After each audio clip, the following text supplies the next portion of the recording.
I'm that pale, huh? Jesus, I bet I look like a ghost. I feel like I've bled out 2 gallons. What? No, not a scratch. I'm sorry to ramble, it's just that I'm...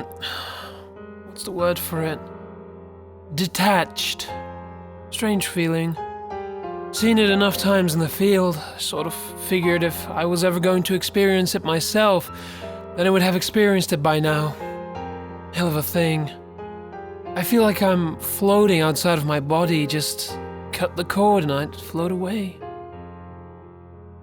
Did you see the crime scene? Don't look at the pictures, don't even touch the file, you'll thank me later. I can't get my knees to stop rattling.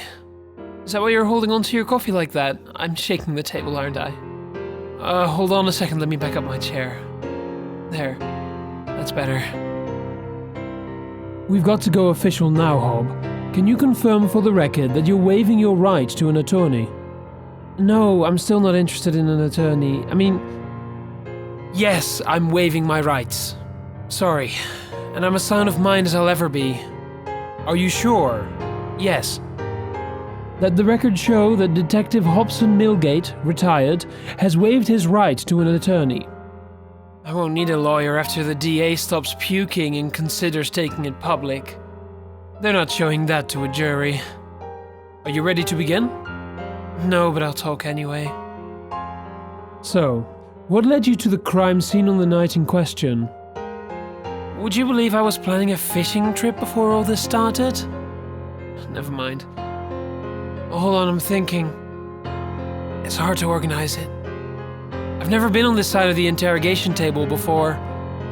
I guess it started with a reporter. Name of Ayme. She contacted me a week ago by email and claimed she had new information on the Driscoll murders. I was the lead investigator. The case had gone unsolved for 20 years. Cold as ice. Frankly, I thought it was all bullshit at first. You know how that can be. Most of the time it's not even on purpose. Everyone thinks they know something that will crack a case wide open. Theories are easy when you don't have to check them against evidence. The Driscoll murders were a big story around these parts. Lots of interest, lots of press. Over the years, I must have gotten a couple of 100 shit theories. When I retired, I handed the investigation over to Detective Carroll, but I didn't want him to be bothered. I know he's busy with the recent gang activity, so I figured I'd check it out as a courtesy. I wasn't expecting it to go anywhere.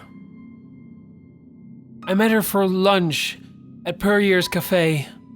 Good-looking blonde gal, professional, so she didn't fit the typical profile of a hoaxer or conspiracy theorist.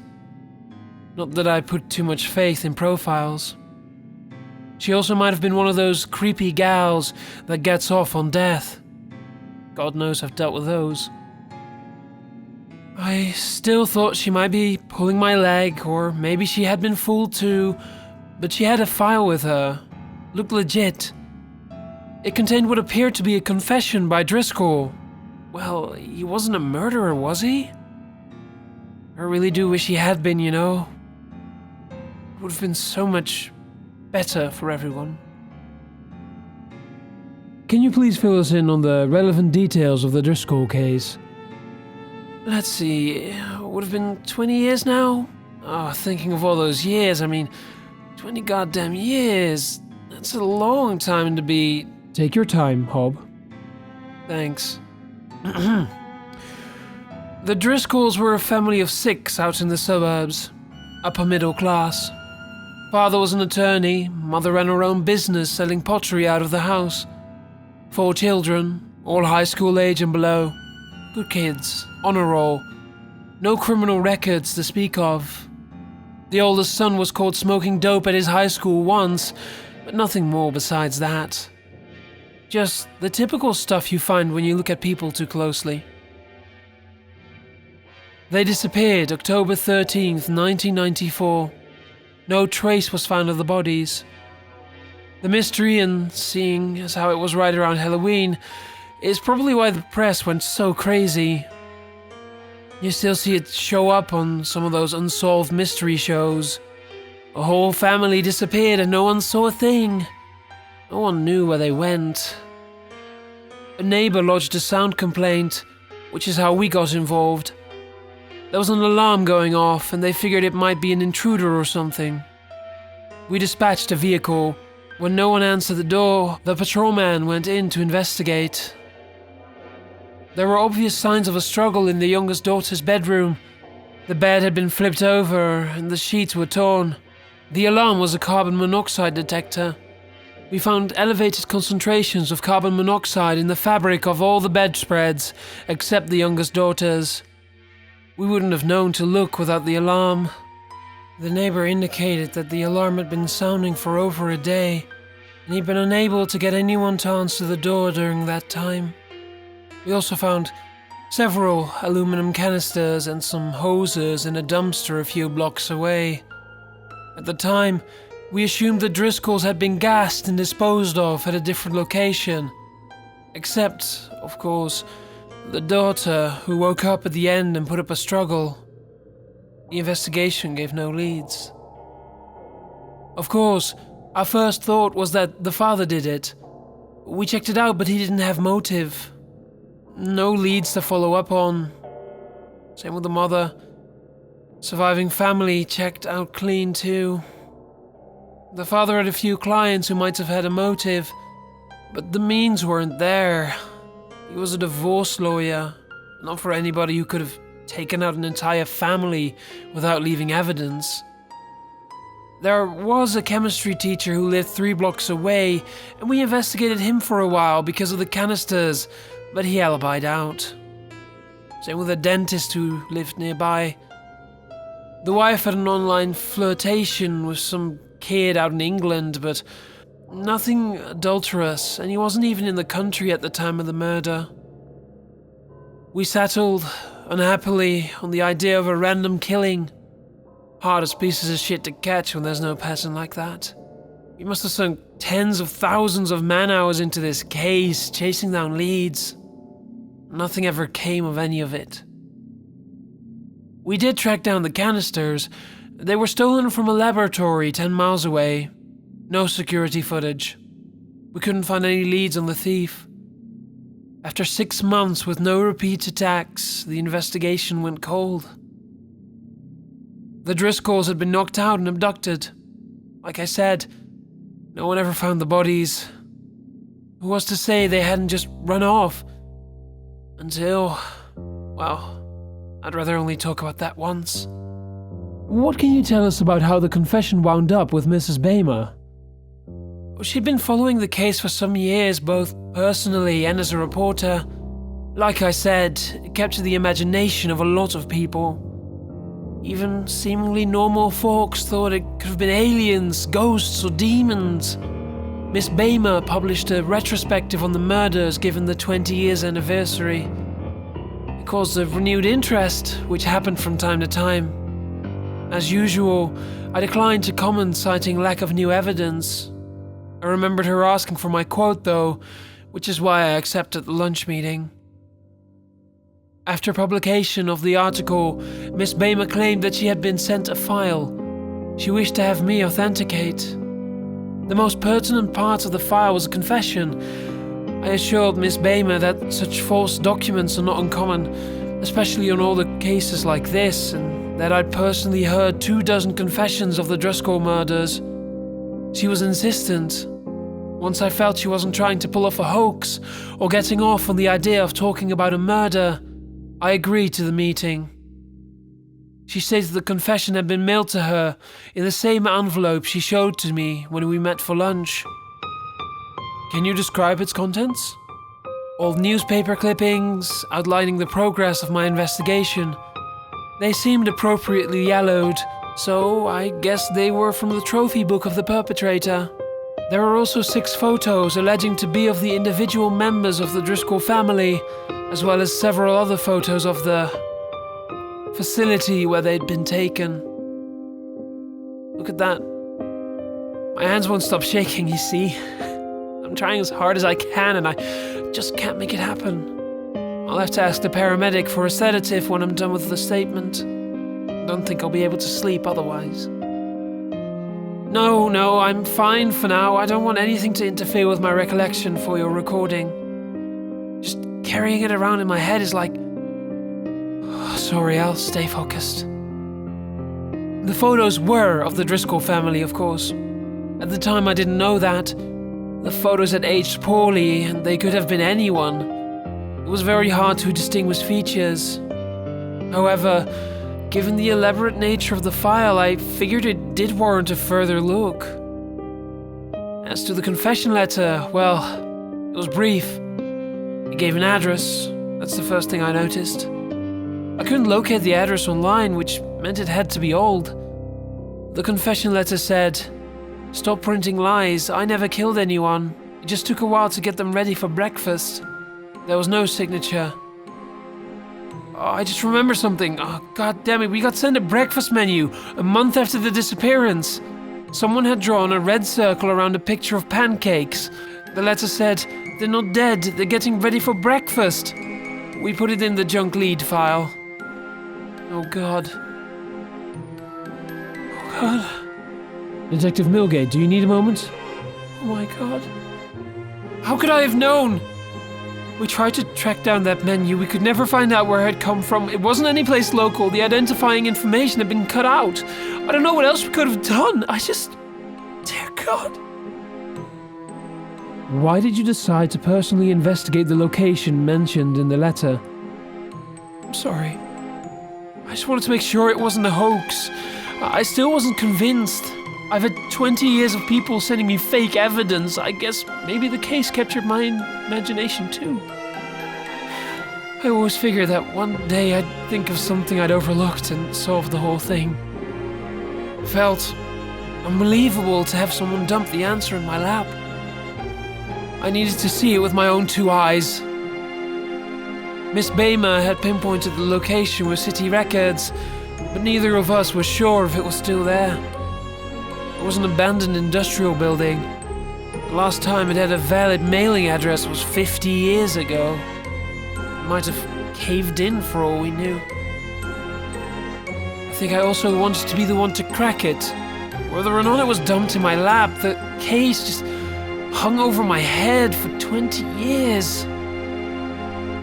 Miss Ayme and I agreed to meet there the following morning. Can you describe the crime scene? Yeah.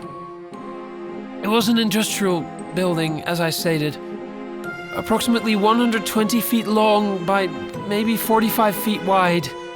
It was a wooden structure, and at first the conditions seemed to match the neighboring buildings. However, I noticed the facade had been recently patched in a few locations. And further investigation also revealed that the entrance had been chained and locked. My understanding was that it used to be a sheet metal shop. At least, excuse me, is there a garbage can? I might vomit. Thank you. Oh, sorry. I thought it was empty. No, I want to get this done with. Then I'm going to want that sedative. I could smell something from inside the building. Very faintly. I figured that would count as probable cause. Not that I need it as a civilian. But you never forget the way a corpse smells. They were bad enough. They had that same smell. I hadn't forgotten how to pick a lock, so I let myself inside. You know, I really do wish they had been corpses. I really do wish he had been a serial killer. I really do. Please say you believe me. I do. Can you describe the interior of the building? I'm trying to focus through this. I really am. I'm sorry. It's just that I'd like to go to sleep after this for a very, very long time. Is the paramedic here? Is the sedative ready? Oh, thank goodness. The warehouse had not been as abandoned as we were previously led to believe. The interior had a hallway with 6 rooms. The construction was old, but visibly newer than the rest of the building. The walls between each room had been soundproofed. There were no windows to the outside or doorways between the rooms themselves. The only access was through the hallway. I tried to make Miss Baymer leave at that point.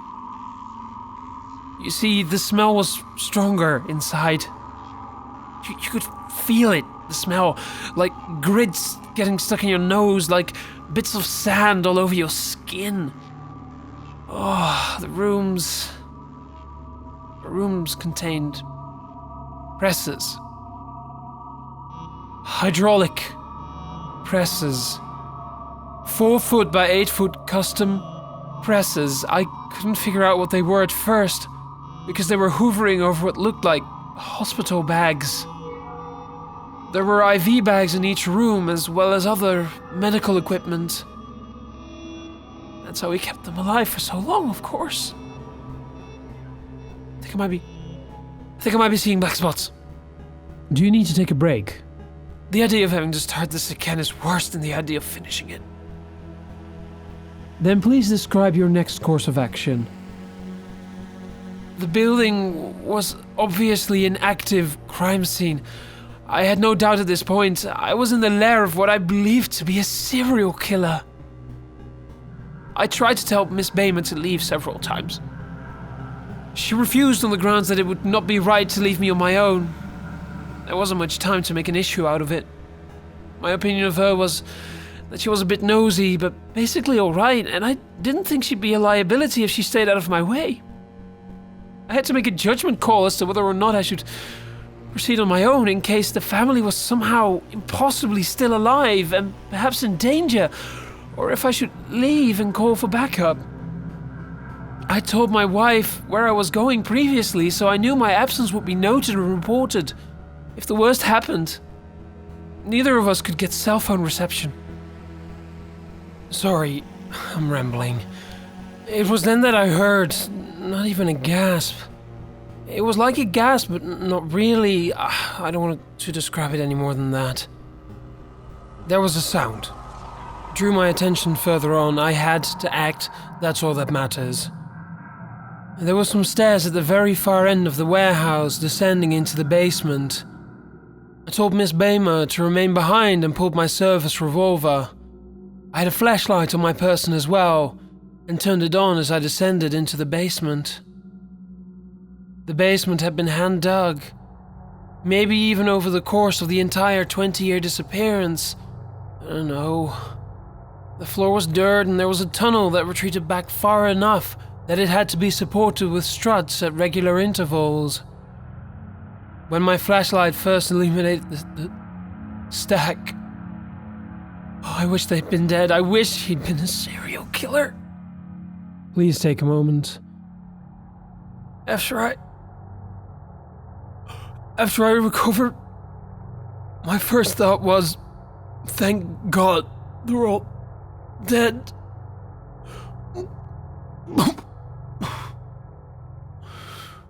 I'm 64 years old. For Christ's sake, I'm not a young man who can forget things anymore. When you're young, you have this sense that you're invincible and that you're never going to die. I don't have that to protect me anymore.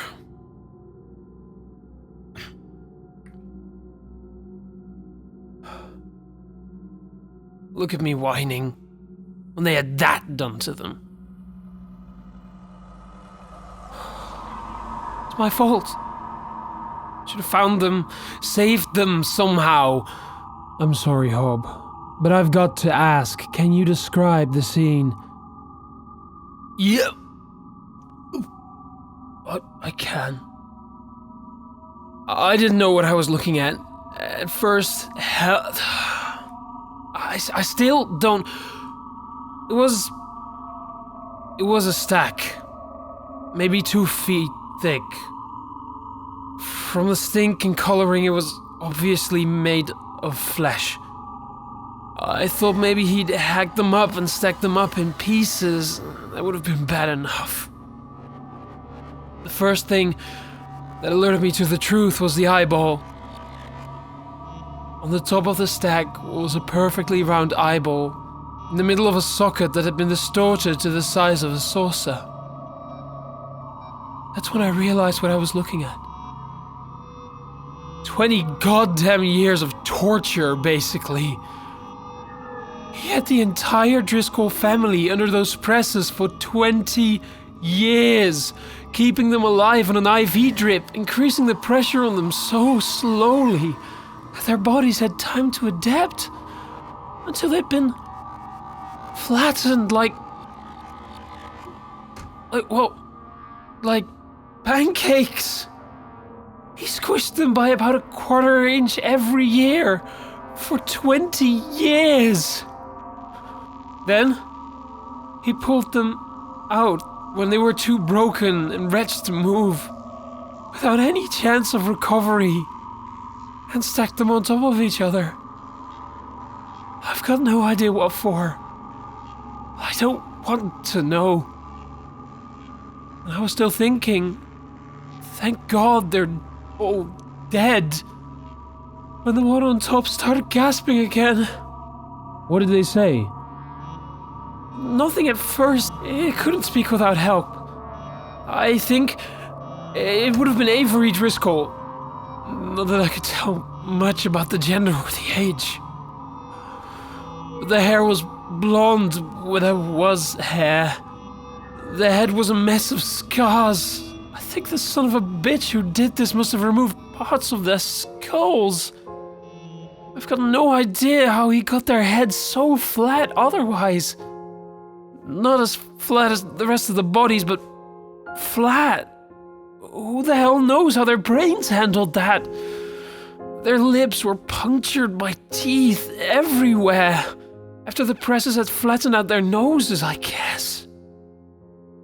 Avery was 14 when he disappeared. Oh, I stopped shaking. It's goddamn weird the way our bodies work, isn't it? What else? There was a machine, a sort of pump. I followed a hose with my flashlight and realized everyone in the stack was hooked up to the pump. I don't think they could breathe on their own, you see. Not after a while. There simply wasn't enough volume for their lungs to inflate. There was some sort of opening cut right into each of their chests. There was a switch on the pump. I don't know why I pressed it. I was in a panic. I wanted to do something. Maybe some stupid part of me thought that if I switched it on, they would inflate and be okay. I switched it. It increased the volume of air to the topmost hose. I could hear the pump working harder. Which is when Avery Driscoll started to scream. He begged me to kill him. He said other things too. He didn't make much sense. Kept yelling bane of error over and over again. Something about the family too. I didn't understand it. He was in pain and I would hope he had gone insane several years previously. Oh my God. My thoughts exactly. I didn't know what to do. He wouldn't stop screaming. I believe he was convinced I was his torturer. A closer look at his eye revealed that it was mostly a mess of white scar tissue. He was as blind as a bat. You know, I spoke with some burn victims once. They told me that they managed to find meaning and purpose again after a while. I don't know how anyone in the Driscoll family could have done that. I stated my name. I told them I was a detective. I told them I was here to help. I repeated it over and over again, knowing, of course, there was nothing that anyone, anywhere could do to help. Miss Ayme arrived, drawn by the sound. Before she saw the stack, she told me that I had screamed, and she had come to help. I do not remember having done so. Nevertheless, she arrived. Then she saw the stack and screamed, but I was intent on Avery Driscoll. He was able to hear. He became lucid for a few moments. It was a strain to understand what he said, but I will never be able to forget it. Please kill me. It hurts. I don't want to be a monster. Please kill me and tell my family I died a long time ago. I don't know if they're still looking for me. Don't let them know what happened to me. Please kill me. He could still cry, and he did, although his tear ducts were too deformed for it to be noticeable. I should have forced Miss Ayme to leave. That is the only action in the matter which I regret more than failing to solve the case 20 years ago, not just for her own sake, for what she did next. I don't think she could have wounded them any more deeply if she tried. She took away the last comfort any of them in that stag had. You see, they had not been able to speak to one another for 20 years. She said, "That's all of them, isn't it? That's the entire Driscoll family. They're all alive in there, the whole family." For 20 years, each member of the Driscoll family had been unaware their fellow inmates were the other members of their family. They'd all been holding out hope that their family was okay. All of them dreaming someone out there loved them and was free from suffering. Do you know what the screams of 6 people tortured over 2 decades, smashed down to a width of 4 inches sounds like when they're all stacked on top of one another? It sounds like the gates of hell swinging open. I think that's enough, Detective Milgate. Not yet. It was my mistake. I should have tried harder, tracked down that lead. Maybe that's what they meant. Screaming that. It was my error, so it was my responsibility. I shot them. Mercy is hard, but I owed it to them. I am the one that failed to save them. It only took 1 bullet to go all the way through. I emptied my revolver, though. Make sure they didn't linger. To give them the final piece. It was the only kindness I had to give them. We left and called for backup after that. Neither Miss Baymer nor I wished to remain with the bodies. I elected not to follow the crime scene investigators back into the basement. I asked if I could make my statement and leave, and after one of them saw what I had seen, they agreed. May I have my sedative now? Yes. Yes, of course. Thank you. Please show in the paramedic. I'll roll up my sleeve. My wife has diabetes, so I'm well aware of the routine. Oh, and please make sure you have the same courtesy available for Miss Baymer. She seemed to have it worse than me after that. The poor woman couldn't even throw up or cry. Of course. Do you know where she is now? She told the lead at the crime scene she was going home, but we haven't been able to reach her. Did you try the paper? Which paper? The Daily World. Are you sure? There's no one by the last name of Baymer on staff with the Daily World.